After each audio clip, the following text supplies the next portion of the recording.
O próximo ciclo de perguntas que eu quero, né, estabelecer aqui com Belle está muito associado a algo que ela já faz há anos e ela já começou falando sobre a rede. Então, a rede, esse projeto já meio que traz para ela um processo de entrega, não daquilo que ela aprendeu agora, mas que ela aprendeu durante esse ciclo todo da vivência que ela teve, que ela já comentou sobre isso na sua apresentação.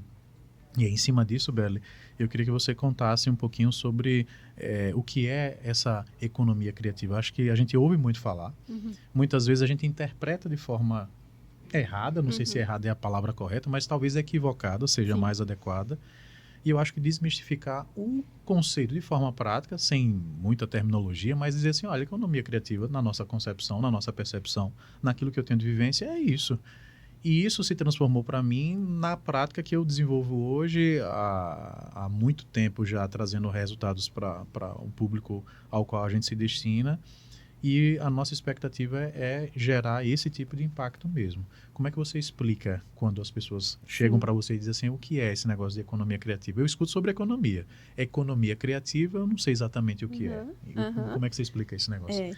Economia criativa é tudo que aquilo que... Todos aqueles setores Sim. aos quais o insumo principal é o intelectual, a criatividade. Boa. Então, se a gente pensar em fotografia, em audiovisual, arquitetura, que é a minha formação, moda, design, game, software, que a gente tem... Inclusive, um dado que a gente viu na agência essa semana, Sergipe está no terceiro PIB de economia criativa, o terceiro maior PIB de economia criativa do Nordeste. Perfeito. Todo mundo ficou chocado, assim, muito orgulhoso. Então, vamos tentar ir para o primeiro. Sim.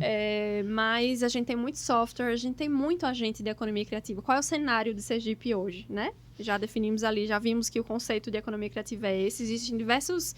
Como é um termo muito novo, André, assim... muito novo para o mundo e para o Brasil, imagine para Sergipe. Então, a gente está engateando e tentando enxergar o que é, quem é que faz. Então, a gente está elaborando lá um primeiro fórum de economia para a gente primeiro discutir. Acho que o papel agora é mapear quem que faz, né? Fazer esses agentes de economia criativa se entenderem enquanto agentes de economia criativa. E, por fim, entender o que é, né? Para a gente conseguir mais recurso, para a gente entender, para fomentar ainda mais essa economia criativa. Então, a gente não tem aqui, por exemplo, uma secretaria de economia criativa, a gente não tem nada, a gente tem a FUNCAP, que é a Fundação de Cultura, a gente tem a FUNCAP, enfim, a gente tem diversos setores que já trabalham com a economia criativa, mas, de fato, a gente precisa olhar para esse tema e se aprofundar e fomentar, né? Fazer as pessoas olharem para ele. E aí eu digo gestão pública, gestão privada, agentes e todo o ciclo e sistema. Perfeito.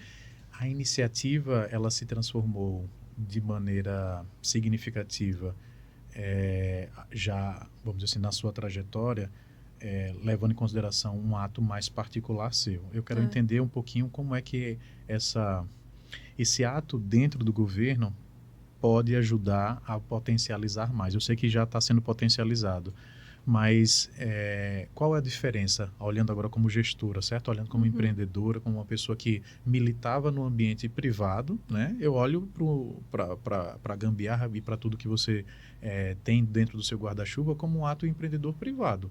É a sua ação em fazer as coisas acontecerem. Só que agora eu estou dentro também da máquina, né, do governo, e isso de alguma maneira gera uma projeção muito legal. Lhe possibilita enxergar tendências, cenários, e isso traz para você uma perspectiva muito importante para ajudar essas mulheres, para ajudar essas pessoas que estão hoje no dia a dia da economia criativa, que muitas vezes precisavam desse aporte, né? Precisavam desse aporte intelectual, esse aporte do próprio governo, de ter alguém que capitaneasse, dizendo, olha, existe gente boa fazendo isso aqui, assim, assim, assado. Precisava dar voz, né? Enxerguem isso. E você passa a ser essa pessoa. E eu queria que você falasse para a gente sobre, não apenas o desafio, né? Mas falasse da importância dessa voz, né? Que hoje você representa ela, que talvez abra espaço para lá na frente, depois do legado construído, ter outras pessoas dizer assim, olha, eu lembro de Isabelle, que foi a primeira lá, que nananá, aquela doida que estava falando de economia criativa. Né? Que a gente criticava, enfim, né? Porque sempre tem. Queria que você comentasse sobre isso. Exato. André, eu acho que eu me senti sempre uma cutucadora de pessoas. Sim. Assim, eu sempre me senti nesse lugar de ser aquela pessoa que, mas você já pensou em fazer isso? Você já pensou, e por que não? Sim. Então, eu sempre fui muito ousada, muito Sim. calada. A gente até comentou aqui, né? Fala baixinho. Eu sempre fui essa pessoa de falar baixo, de falar pouco. Sim.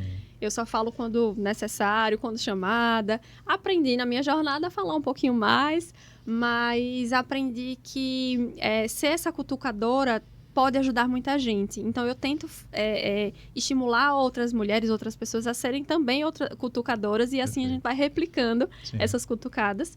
E eu estando dentro do governo, nada mais é do que estar cutucando a máquina, né? Sim. Estar cutucando um governo que quer fazer a diferença também, e a gente Perfeito. sente isso. É uma gestão que está na vontade, na instiga. E eu instigada desde lá atrás. Certo. Só que quando a gente está lá atrás, a gente está muito sozinha, né? Então, sempre fui solitária, apesar de estar ali com muita gente, mas sempre nesse movimento de tentar levar muita gente comigo, Perfeito. de fazer as pessoas acreditarem que uma feirinha é coisa séria, de fazer as pessoas acreditarem que a gambiarra, né, com esse nome tão engraçado e tão, né, enfim, a gambiarra é o brasileiro do fazer de qualquer jeito, Sim. né, dar um jeitinho. Então, o olhar, poxa, eu tive um brechó, então acho que desde lá de trás eu já tentava levar as coisas não muito a sério. Então, assim, brechó, gente, Sim. brechó, não, vamos lá. Tentar quebrar esses preconceitos desde lá de trás. Então, é uma prática que eu sempre fiz.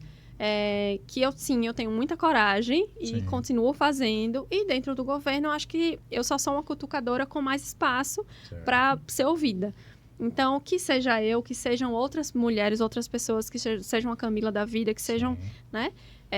E acho que o que é que eu posso lhe trazer de contribuição? A vida real do que eu vivi de experiência, sendo uma empreendedora criativa, vivenciando ali atrás o que é economia criativa, e cutucando e trazendo. Gente, a gente precisa falar sobre economia criativa. O mundo inteiro está falando. Perfeito. A gente já tem uma Secretaria Nacional, a gente precisa trazer isso para cá, a gente precisa falar sobre isso. E por que eu insisto tanto? Assim, em resumo, economia criativa, a gente precisa trazer para a pauta, porque a gente fala sobre pautas de cultura, mas a gente não tem uma pasta que fale sobre games e software. A gente não tem uma pauta que mostre pro artista que ele precisa ganhar dinheiro, que isso não é ruim, né? Eu até fiz a gente teve um reboliço ali que até repercutiu ali, enfim, numa época que a gente deu uma contratação com uma parte da gestão, ainda não estava no governo, mas enfim, do termo do que é economia criativa, né? Perfeito. Economia criativa é você ganhar dinheiro com o seu negócio criativo. Tá tudo bem ganhar dinheiro com o seu negócio criativo. Então, tem uma visão ainda, a gente em Sergipe ainda tem, infelizmente, uma visão muito arcaica do artista, que não vamos falar de dinheiro, não precisamos. Então, eu acho que a gente precisa começar a conversar sobre isso, entender que é negócio, que está tudo bem, o seu fazer criativo é ser potente, fazer negócio com isso. Então, enfim. Então, eu acho que eu estou lá nesse movimento de tentar cutucar e formatar e mapear e a gente avançar.